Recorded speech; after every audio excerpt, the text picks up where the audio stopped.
तो आवेश कूलाम का नियम हमेशा दो बिंदु आवेशों पर लागू होता है, और उन बिंदु की दूरी कम से कम 10 के ऊपर कितनी 10 के ऊपर -15 मीटर से कम नहीं होनी चाहिए, तभी कूलाम के नियम उन दो बिंदु आवेशों पर लागू होता है। तो सबसे पहले हम इसको चित्र द्वारा समझेंगे। जैसे कि माना कि अपन ने एक बिंदु आवेश Q1 है, एक बिंदु आवेश Q2 है। इसको अपन ने ये दो आवेश बना लिए।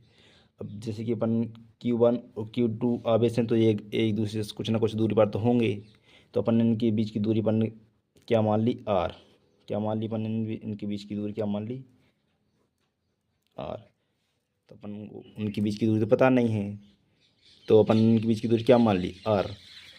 तो अब इसकी कूलाम के नियम की कूलाम का नियम ये कहता है कि किन्हीं दो आवेशों की, तो एक अपन ने आवेश Q1 एक आवेश Q2 मान लिया, तो किन्हीं दो आवेशों के, तो अपन क्या कूलाम का नियम क्या कहता है, किन्हीं दो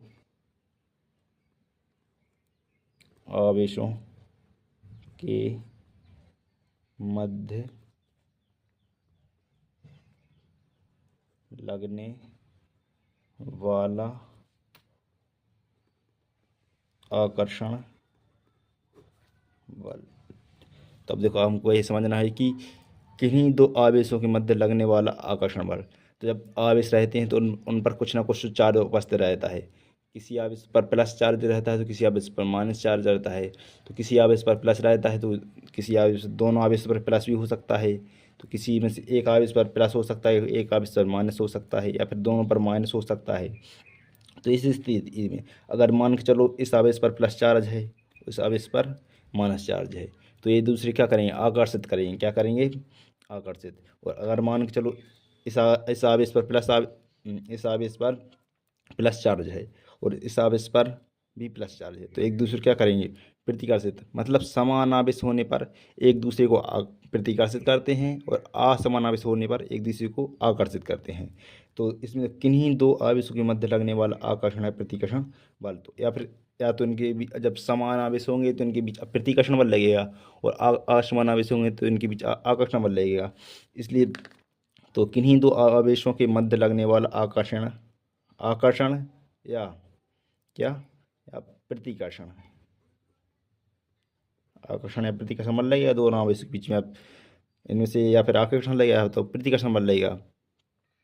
तो आकर्षण या प्रतिकर्षण बल क्या, बल उन इन आवेशों के क्या होता है, जो ये बल होता है उन आवेशों के गुणनफल के अनुक्रमानुपाती क्या होता है। जो इन दो आवेशों के बीच आकर्षण या प्रतिकर्षण बल लगेगा वो उन आवेशों के गुणनफल के अनुक्रमानुपाती होता है, एवं उन दोनों आवेशों की बीच की दूरी के वर्ग के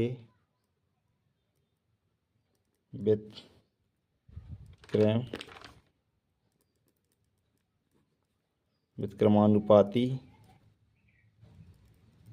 होता है। तो जैसे कि इन दो ये एक आवेश का नाम है Q1, एक आवेश का नाम है Q2। तो इनके बीच की दूरी पर क्या मान ली, R। तो जो ये बल होता है आकर्षण या प्रतिकर्षण बल, इन दोनों आवेशों के बीच की दूरी अपन क्या मानी, R। तो इसके वर्ग के व्युत्क्रमानुपाती होता है। तो अपन इसको मान लेते हैं कि माना अपन ने क्या माना, Q1 व Q2 दो आवेश हैं जिनके बीच की दूरी r है। ये अपन ने मान लिया कि दो आवेश हैं, एक एक को अपन q1 मान लिया, एक को q2 मान लिया, और ये एक दूसरे से कितनी दूरी पर उपस्थित हैं, एक दूसरे से r दूरी पर उपस्थित हैं। तो अपन ये मान लिया। तो अपन इसके अनुसार, अब इसका नियम के अनुसार अपन क्या करेंगे, इसको लिखेंगे कि बल क्या होगा। पहले इसमें अपन क्या पढ़ा था, किन्हीं दो आवेशों के मध्य लगने वाला आकर्षण या प्रतिकर्षण बल उन आवेशों के गुणनफल के अनुक्रमानुपाती। तो अपन क्या करेंगे, पहले ये बल करेंगे गुणनफल के आवेशों के, आवेश अपन क्या है Q1, ये क्या है Q2। तो अपन इनके क्या करेंगे, गुणनफल के अनुक्रमानुपाती करेंगे।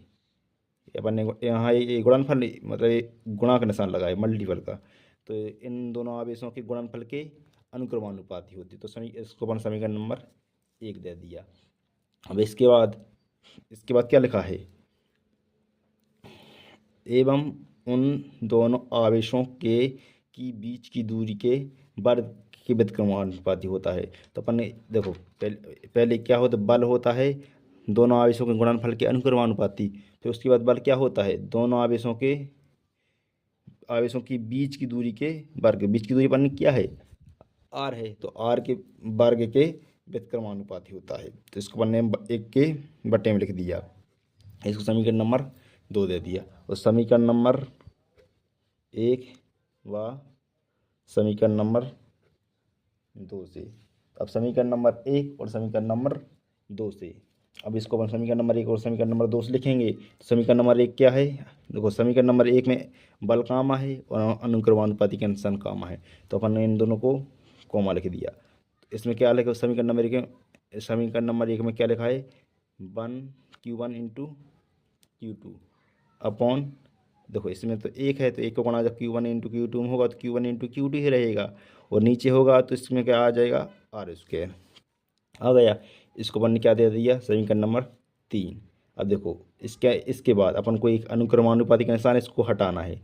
तो जब अनुक्रमानुपाती का निशान हटाते हैं तो वहाँ पर एक नियतांक आता है, तो अपन उसको नाम क्या रख देते हैं, k। तो यहाँ पर रख देते, जहाँ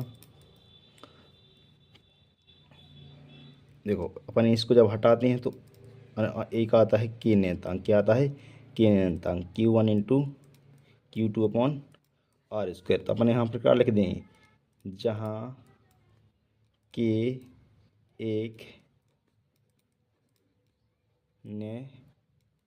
नियतांक है जिसका मान कितना है, k बराबर 1/4πε0।